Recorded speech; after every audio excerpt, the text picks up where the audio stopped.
What's up, Alston? How are you doing tonight? Woo! Nice. Thank you for coming out on a Wednesday. It's very dreary outside, so thank you for doing that. Can we give it up one time for white supremacy? It's having a killer year. Like, white was the color of 2025, like the absence of color was the color. That's like a big brain thought. I don't know. I was wow. And like, I'm not saying like, I'm not trying to bash everyone who like, believes in white supremacy. You might be a little autistic though.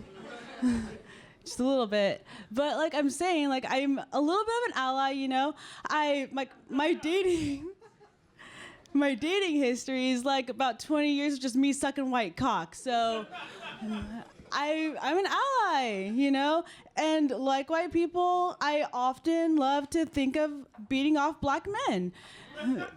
We're good.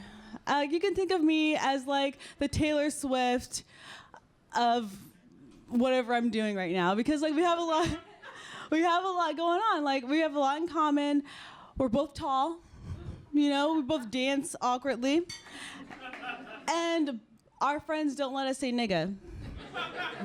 Or at least they shouldn't, Taylor. I don't know. I'm not her people. But I grew up in like a smaller white town. It's called Longview, Washington. I'm sure many of you guys have driven through. Thank you. I moved, so I'm all right. I'm here now.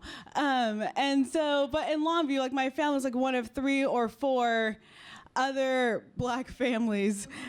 And so I grew up like with all white people, so I don't necessarily know how to be around black people, which is an odd thing to know as a black woman.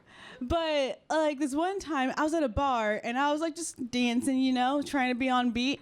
And this black guy from across the bar, he sees me, we make eye contact. And he just starts making his way over here. And I'm like, oh my God, freaking out. Because, oh my God, my chance. Finally. And he gets like right up here to my face and just does one of these. And keeps on going. And so you know what? Allyship. Fuck him. Actually, I'm just looking for my lynch daddy out here. Girl likes to get choked.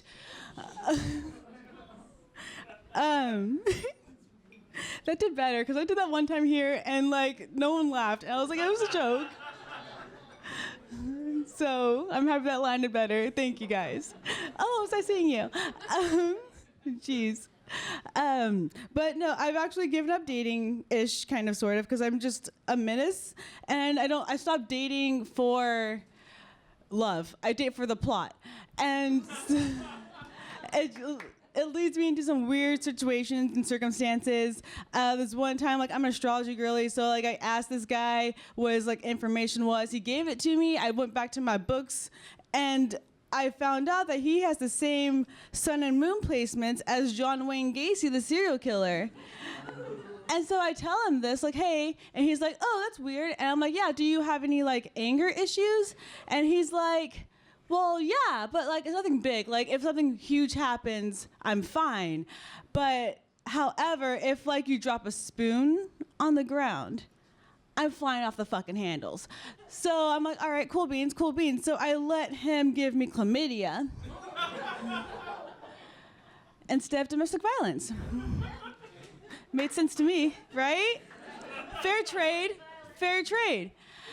But I later then learned that that chlamydia was not a good Christmas present.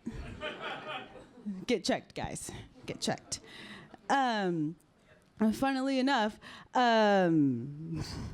this one time I was giving this guy a blowjob, and I was having a good time, but like he looked down at me and he's like, "What are you thinking about?" And I was like, well, I'm just down here. And so he like nudged a little bit further, and I was like, took his dick out of my mouth. And I was like, well, I can't remember in Dragon Ball Super if Yajirobe was even there. And He got so mad, which I thought was weird because he let me 10 minutes ago use his fucking dick as a microphone as I sung the Star Spangled Banner. But he was ex-Navy, so support the troops, I guess. I guess. Gosh. I have been finding that I've been twerking on stage lately. And like I said before, I grew up in an all-white town. And so my twerking is like, or kind of thing. Because like I learned how to twerk from like 2 white women and YouTube. And then I realized when I was writing that I only wanted to learn how to twerk because some white guy was like, hey, do you know how to twerk? And I said yes. So I didn't know any better. It's fine. The societal pressure of today is to like decenter men, which is hard, you know, because I love men specifically in my center. So, but it's, you know, I've been telling them a lot that like I'm not dating, but they don't listen. So I'm like, okay, well, my pussy stinks. And I have dandruff. And they don't believe me, which is fair because I'm lying. Black people don't get dandruff. The fuck? Never heard of that. Jeez. Thank you.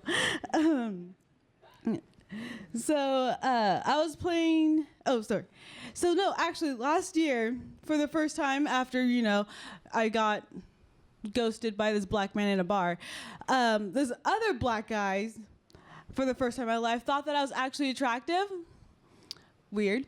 And I thought that was going to get a woo. I was excited. All right. It's fine. But the allyship did go a little hard, I hear it. Sorry. Thank you. Yeah, so black men thought that was attractive. Crazy. And I was like, is this what white people feel like? Is that like, am I a blonde? Am my credit score gonna go up? What's going on here? And this one guy actually was like, you know what, girl, you're thick. And I'm like, I'm built like broccolini. Like, what are you talking about? But then I was at a D&D outside and I had to like bend over because like my melanated elf ear fell down. And I'm like this, and some mom from across the street ran over and was like trying to get at me for her dusty, crusty son. So I'm thick somewhere. Hi, all right, that's me. I'm Rachel Washington.